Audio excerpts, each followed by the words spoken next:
Let's do a little debrief about how last week went in Barcelona for the Deliverability Summit. Tell me a little bit about the summit. Yes, so last week I was in Barcelona, Spain for the Deliverability Summit. My first time in Barcelona, a beautiful city, loved the streets. Summit was fantastic. This was my first time meeting the broader email community, the email deliverability experts. I particularly enjoyed Laura Atkins' sessions. So there was a session on the DCAM 2, which was like interesting. And then there was a session about Omnisense deliverability and compliance team, which was fantastic. There was a brilliant session by Easy Demark guys, which was great in terms of understanding how we can get visibility across things on the email programs, everything from a governance layer to the infra protection layer, and all the aspects which are related to that. ZDMark is following one of the solutions whose APIs can be consumed by providers like Senpo. So that was all. There was another session by Jesse Solly. This was about like explaining deliverability problems and issues in layman terms, and she gave like very easy to understand corollaries and axioms which can be leveraged to explain fairly difficult concepts to your customers and even to internal teams. A lot of problem is being able to distill reasonably technical and complicated concepts into a layman language so that across the org and across all the stakeholders who are involved, the visibility and clarity is there. And then the last session I would say was about migrating from postfix to Power MTA. Mm, okay. Of all the sessions you attended, what were three things you learned that changed your mind about something? The first bit would be understanding of some of the protocols and how the IETF groups are working within the broader email deliverability space, especially for newer protocols like whether it's Steadicam 2 or whether it's the impact of BIMI. The things which are tribal knowledge with respect to, let's say, stuff on the demarc. So that was great to understand from practitioners because a lot of it is tribal knowledge and not necessarily known or specified within the RFC documents. So I think that was pretty interesting and very enlightening for me personally. The second bit was more in terms of like realization about the common issues which a lot of delivery teams are facing today. And this was more of a validation and sort of with respect to what we are building at Senpos. And the third thing was how do you get to the core of the thing? How do you keep the main thing? And how do you make it extremely simple so that like different stakeholders which are involved, everyone is aligned in the same direction from an email program or from a deliverability perspective. And a really sort of great example for both on the deliverability side of things and email marketing program came from this amazing presentation by a company called Tractive. They make dog collars GPS enabled. And the experiments that they run on the email program side and whether it actually impacted revenue or not. And they went into a fair amount of detail and deliverability and inboxing. These were, of course, like mechanics or pieces of it. But it was great in terms of understanding like how these different pieces come together. Because whenever eventually the end goal is in revenue, it may be a direct or indirect revenue. And people who are running these email programs at companies which are doing maybe 500 million revenue, how do they think about it? How do they experiment about it? Right? How do they measure it? So understanding that was really illuminating, which gives the feedback both products, both SendX as well as SendPost, essentially. Cool. What about future of email? Did you learn anything um, that's going to change what email is and how it works in the next 12 to 14 months? So I think in the next 12 to 14 months, there will definitely be changes around the authentication standards. The DMARC adoption is going to become way more wider and reject policies. Right now, it's pretty relaxed. But I think ISPs will start enforcing that. Things around BIMI will start getting more and more adoption because they seem to prove like uplift in the open and sort of click-through rate because of brand recognition. I think the third bit is like with respect to the authentication standards itself, the DCAM 2, right, making the entire email ecosystem like a lot more safer. I think the second big change is going to be on the AI side, right? And this is important from an anecdote perspective, right? The ISPs, Gmail, Yahoo, or Microsoft, right? They care about their customers. They don't want Gmail customers to migrate to Yahoo or to Microsoft or vice versa. They are not interested in whether your brand mails end up getting delivered or not, right? Or they are interested whether the user experience for their customers who are using Gmail or Microsoft as their inbox service is optimal. Mm. And this is the layer where I think on both sides, the AI will keep on evolving and increasing, right? The ISPs are going to more and more summarize content. Also, at the same time, pretty much every ESP program and every CRM program is going to adopt AI so that they can personalize the content for each and every recipient. So, also, AI's adoption for deliverability ops is going to be very, very meaningful. Are the same things which were sort of echoed by any team which is on the cutting edge of AI in email marketing or deliverability space. And a lot of us have sort of landed on very, very similar solutions, right? Mm. More or less, I would say.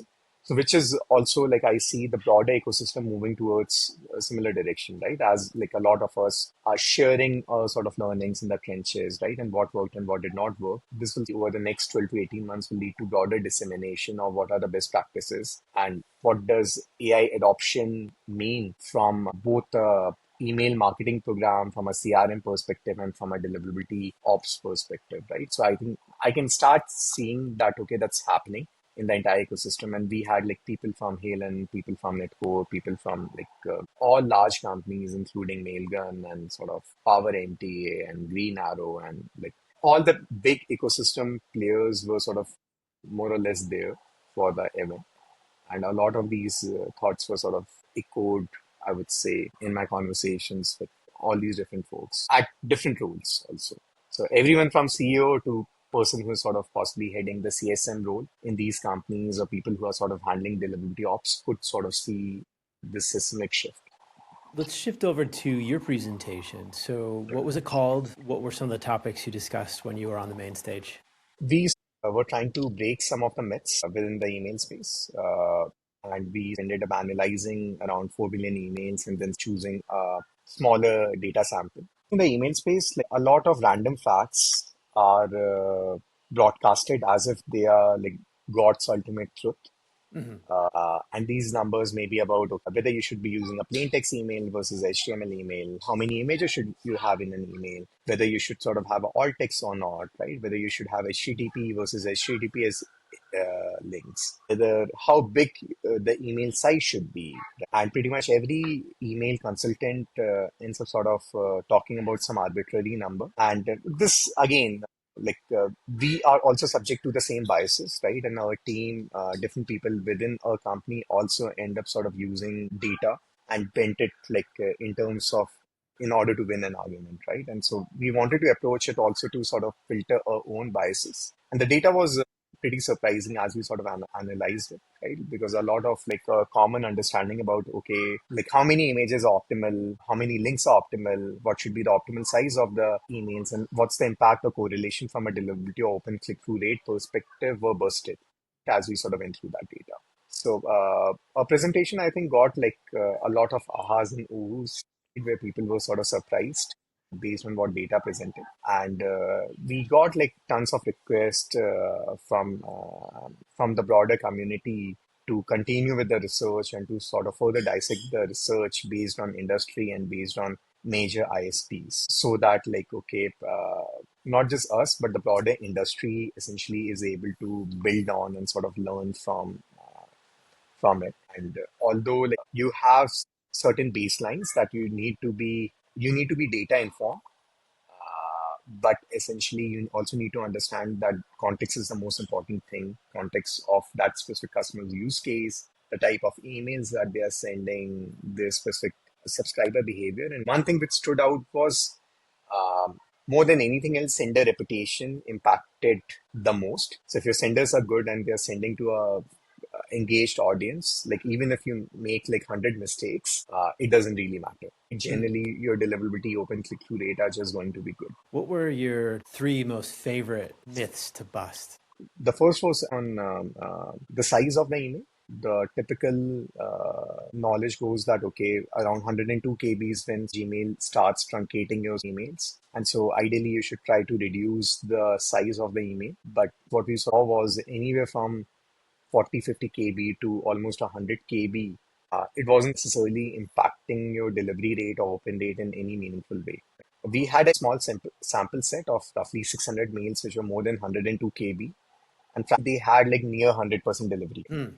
The second interesting myth for me to burst was number of images which are optimal for an email. What we saw was, especially in case of e-commerce, despite them having 10, 12 images, right, the delivery rate and open rates were very high, right? Because the customers had like extremely strong brand recollection, right? And like which was sort of very very interesting. Pretty much every consultant will say, okay, like you should not have like too many images, like a plain text versus works ends up being working better, right? But like things around brand design recall, number of products which someone is able to see within an email, especially in case of e-commerce, was having an extremely direct correlation, not just on the delivery rates, but also on the click-through rates. And having more number of images was constantly leading to better delivery. And third interesting bit was on the alt text. And again, we are sort of trying to make sense of that data. But what we saw was having, having in case if there's only a single image present in an email, actually impacted it negatively. Okay, rather than helping it. And Whoa. I think what's sort of happening is for different ISPs, like if your entire email is a single image, right, which ends up sort of being the case many times in sort of e-commerce companies and even in iGaming companies, so to say. Yeah. If there's an image, then essentially they don't necessarily have any opinion about your email, right? Because unless and until they are not doing an image recognition, they Yeah. can't necessarily understand the content of the email itself. But if Yeah. you've added a alt text to it, right, like it's giving them some textual content, and if that Uh, alt text itself is not great, we suspect that, okay, that's leading to negative placement of your email because the text to image ratio and everything else is sort of going for a toss. wow. And possibly the text itself is not illustrative enough for the content of the email. And so, which is why, like, premature optimization in computer science is said to be the source of all evil. And so, which is why, which is where sort of I think the context is important, right? Like, just ensuring that, okay, you're following the best practice, having alt text for every email is not always going to help you with delivery. And so, which was pretty interesting. Especially if your email is just an image. Yeah. Yeah. Yeah. Fascinating stuff. What's the plans to continue this kind of data science exploration for us? Yeah, I think we will continue sort of doing this data science exploration and expanding the scope. It's not just relevant for us. Folks in the industry can possibly learn, and it inspires everyone else to start making their data possibly public. But the idea is to sort of start adding the scope with respect to the ISP related data, the industry specific data. It will be cool if we can get anonymized data from like other ESP providers also and show ESP based bifurcation of the data. Now, this is something which we can possibly do from an email community standpoint. Hmm. Right. Also, like I think this data can further be expanded to build on some ESP ranking for different industries, which ESPs are performing best for a certain ISP provider or a certain types of industry customers. So those are some of the other directions in which I think this project about bursting email myths is going to continue. Well, I can tell you we're very excited about it, and we're planning a lot of content and exploration here. It's there's a reason why MythBusters was a successful TV show.